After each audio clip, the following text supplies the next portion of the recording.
The bell above the cafe door jingled in a way that made me pause mid-step, the kind of pause that lingers longer than it should. I was early again. A habit, maybe, or a way to carve out a few quiet minutes before the day swallowed me whole. The place smelled faintly of roasted beans and sugar that had stuck to the counter since yesterday. I sank into my usual corner, where the light caught the edges of the table just so, and unfolded the napkin I'd been fiddling with in my pocket. She was already there when I looked up. The older woman, mid-40s I guessed, though her smile carried none of the caution that usually comes with age, sat at the small round table by the window. Her hair was pinned up loosely, a few strands escaping and catching the sunlight. I hadn't known her long, but somehow her presence made the ordinary corner of the cafe feel like a secret room I didn't have a key for. "You're early," she said, her voice low, teasing, but not enough to make it feel like a joke. I shrugged, staring down at my coffee. "Coffee's better when it's hot," I said, and she tilted her head, letting a quiet laugh escape. It wasn't about humor. It was the kind of laugh that fills the spaces between words, makes you notice the pause in someone's breath. I remembered her order from last time: black tea, a splash of milk, 2 sugars, and felt a small surge of something I didn't want to name. Attention, maybe, or just the odd warmth that comes from being noticed in a world that mostly looks past you. She flicked her eyes toward my hands as I wrapped them around the cup. There was a moment, just a second, where I wondered if she saw the small tremble in my fingers. I'd sat through mornings like this before, alone with unsent text hovering on my phone screen, thoughts that paused mid-step because they didn't want to reach anyone yet.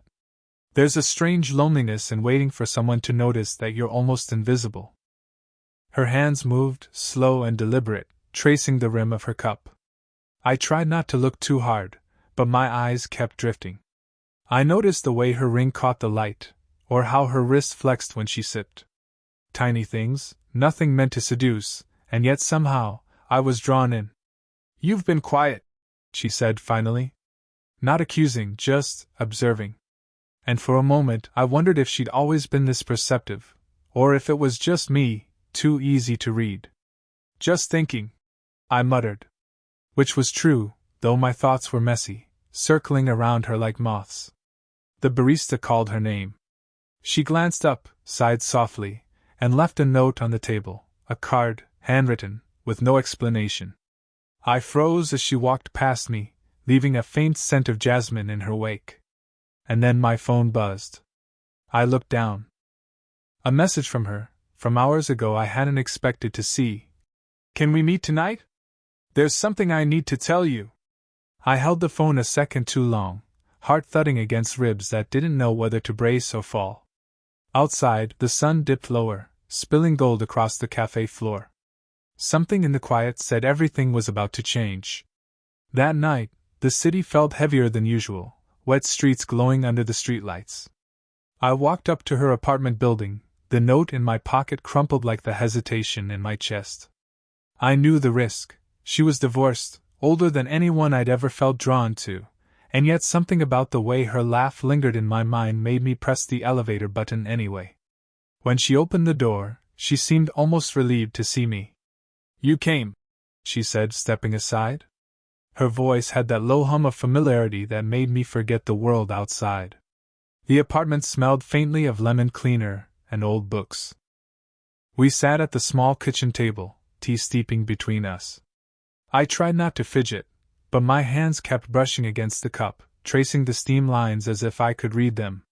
She stirred hers slowly, deliberately. "I haven't told anyone this in a long time," she said, eyes fixed on the tea. "I used to come here when my daughter was little. Just to breathe. I liked the quiet." Something in the confession made me lean in slightly, though I told myself it was curiosity, nothing more. I thought about my own quiet corners, the way my phone stayed silent with unsent messages, the way I sometimes imagined conversations I'd never have. The age difference sat in the air like a stubborn fog. I could feel it in the way her hand lingered near mine when she reached for sugar, in the way I wanted to tell her everything and feared she might think it foolish. I imagined scenarios I couldn't have, words I shouldn't speak, a closeness that felt both dangerous and inevitable. She helped me straighten the stack of mail I'd carried in by mistake, and for a second, our fingers brushed. Not a deliberate touch, nothing intimate on paper, but it hung there, heavier than it should.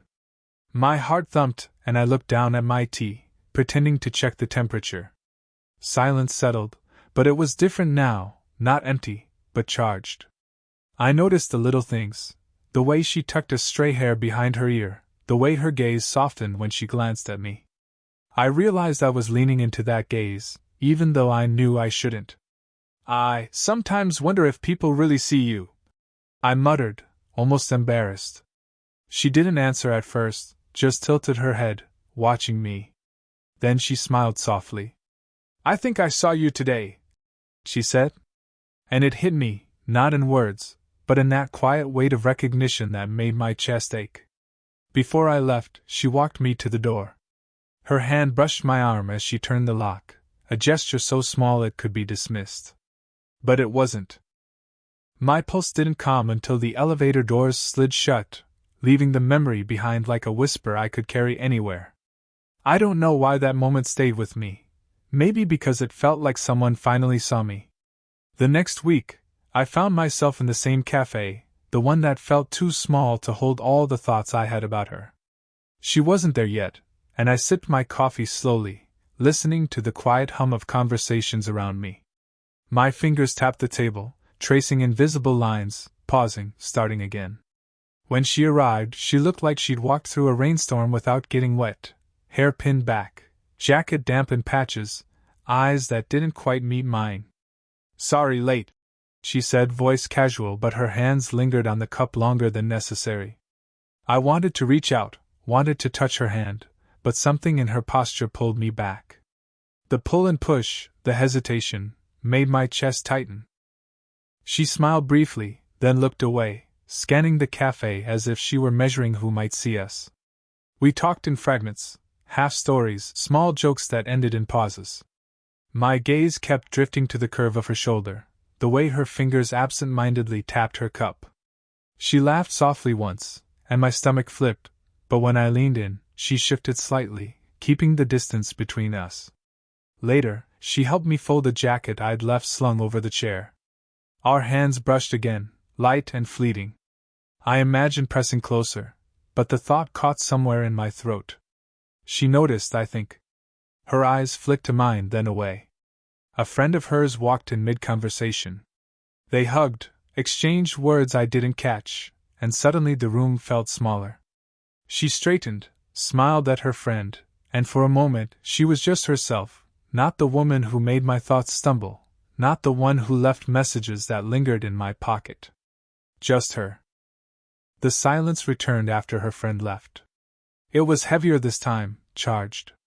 She stirred her coffee, eyes on the swirling liquid, and I watched her watch it. I wanted to ask something, anything, but my voice caught. "I sometimes wonder," I started, then stopped. She glanced at me, but didn't prompt me to continue. I nodded to myself, swallowed, and said nothing. We walked together afterward, side by side, shoulders almost touching. The streetlights cast long shadows that mingled and separated with every step. I reached out once, almost, my hand hovering near hers. She froze. Not pulled back, exactly, but not forward either. Just still. We stopped at a corner. I inhaled, saw her eyes catch the light, and leaned closer. She tilted her head, just enough that our faces nearly touched. The world held its breath.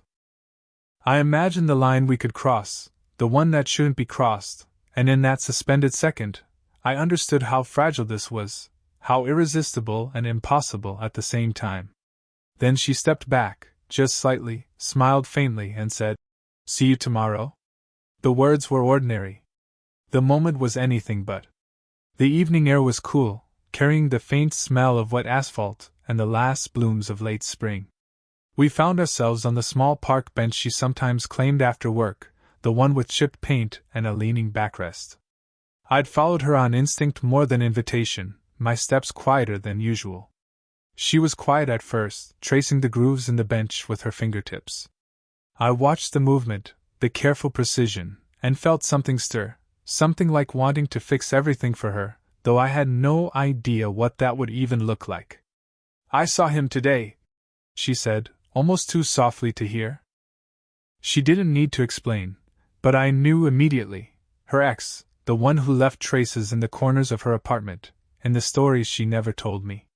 A sudden, sharp spike of something, jealousy, maybe, though I wanted to call it fear, hit me. My chest tightened. I wanted to speak, to claim a corner of her attention, but the words hovered in my throat. I kept my gaze low, tracing the worn paint on the bench. "Anne?" I asked, my voice small, careful. She didn't answer immediately. Instead, she tucked a stray hair behind her ear, long fingers brushing the nape of her neck. "Nothing. Just reminded me how little time we get, how easy it is to get lost again," she murmured. I wanted to say something reckless, something that would strip the walls she carefully held around herself. Instead, I reached for her hand, almost, and let my fingers hover above hers. She noticed, I think. Her gaze flicked down, then away, lingering at the park lamp that threw light in uneven patches. I don't usually say this," she continued, voice catching in the pause, "but with you, I sometimes feel like I could just—" She stopped. The ellipsis hung heavy in the space between us.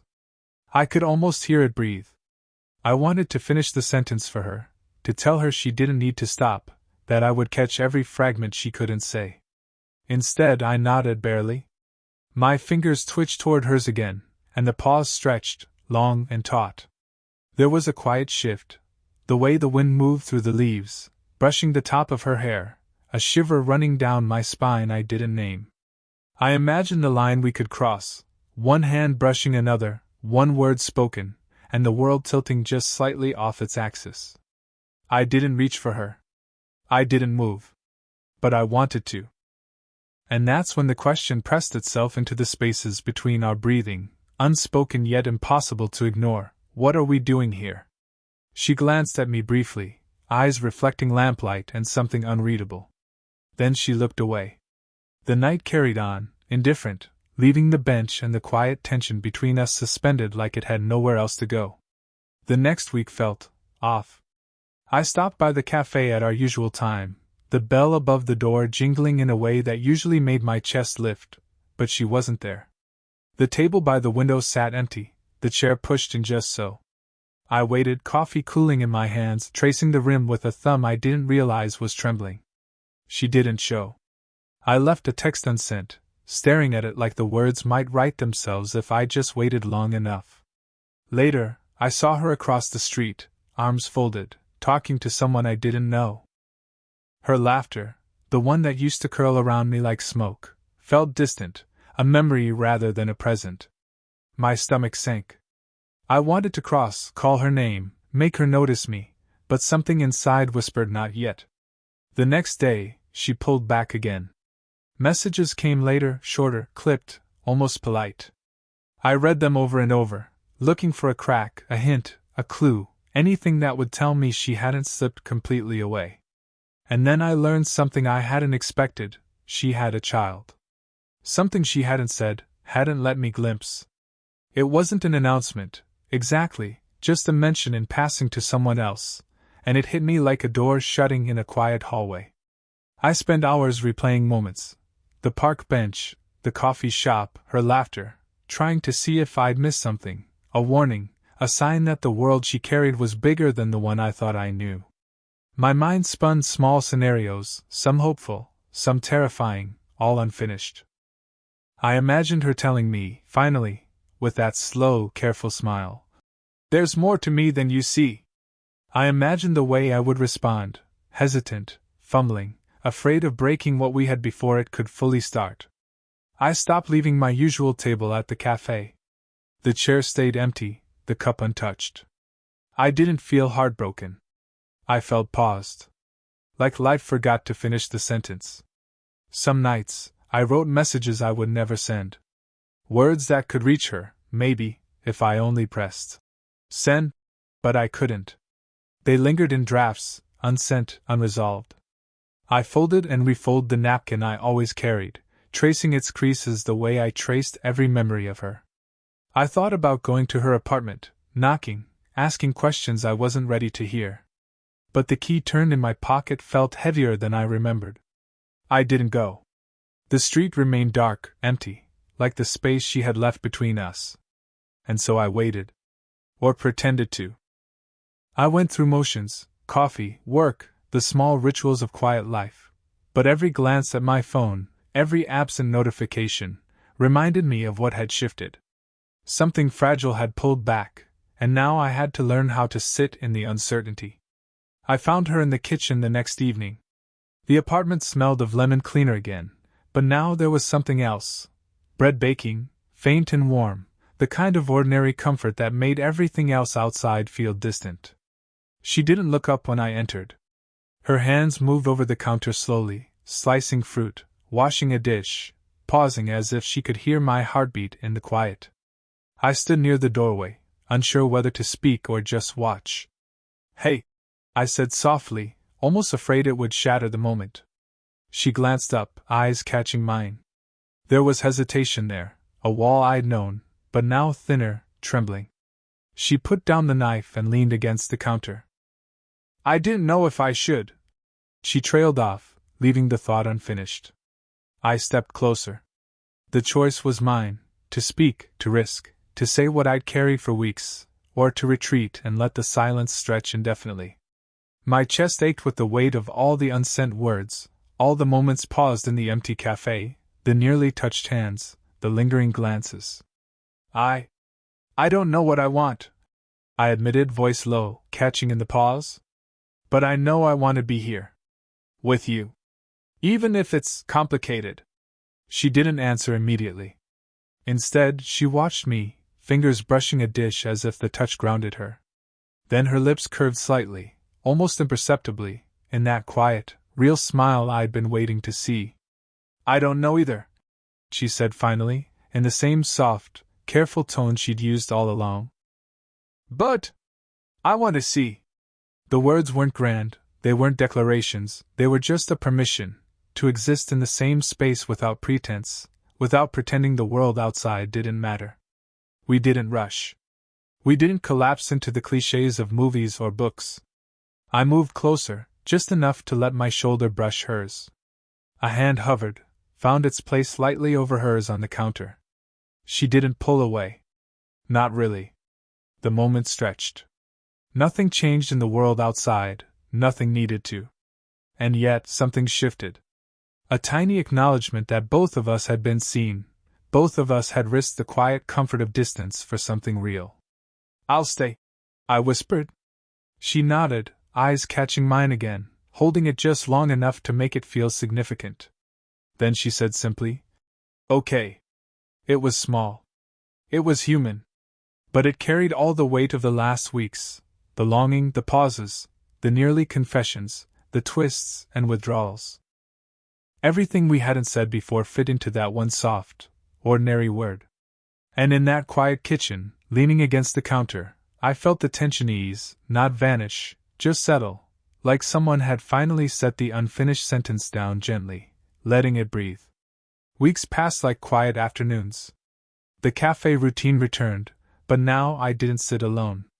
She arrived around 8:47 a.m., always with that slightly distracted smile, black coffee in hand, 2 sugars, just like I remembered. The table by the window still carried the soft light of morning, and somehow, that ordinary corner felt like ours. We didn't talk in grand gestures. Most mornings were fragments, her stirring her tea, my fingers tracing the rim of my cup, shared glances that lingered longer than necessary. Sometimes she laughed at a memory I didn't know I'd left behind, sometimes I caught her watching me with eyes that didn't need explanation. The park bench, chipped and leaning, became a little ritual. A walk after work, a pause to watch the streetlights flicker on, our shoulders brushing in quiet accord. The world outside still hummed its indifference, but inside those small pockets, there was a kind of calm, a recognition that what mattered was simply being together, without demands. She shared stories of her daughter now, casually, like revealing a secret she had once guarded. I listened, sometimes offering a quiet comment, mostly just letting her words fill the space. I realized then that love wasn't the sudden eruption of passion I'd imagined. It was these ordinary moments, threaded together, carrying weight in their simplicity. I still pause sometimes, thinking of the messages unsent, the nearly moments, the nights when everything felt suspended. But those pauses were lighter now, reminders of what we had weathered, what we had risked, and what we had quietly earned. One evening, teacups in hand, she reached across the small kitchen table and brushed my fingers with hers. No words.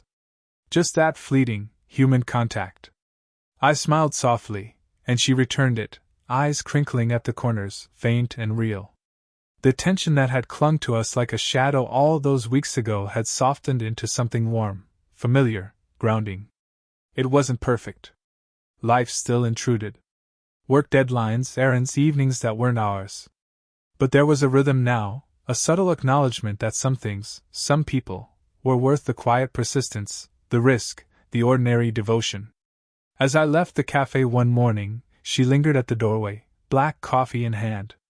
I caught her gaze, just for a moment, and something unspoken passed between us. Something we had built in small pieces, carefully, without fanfare. And I thought, quietly, as I walked away, this is enough. Did this story stay with you? What kind of quiet, real love stories do you want to hear next?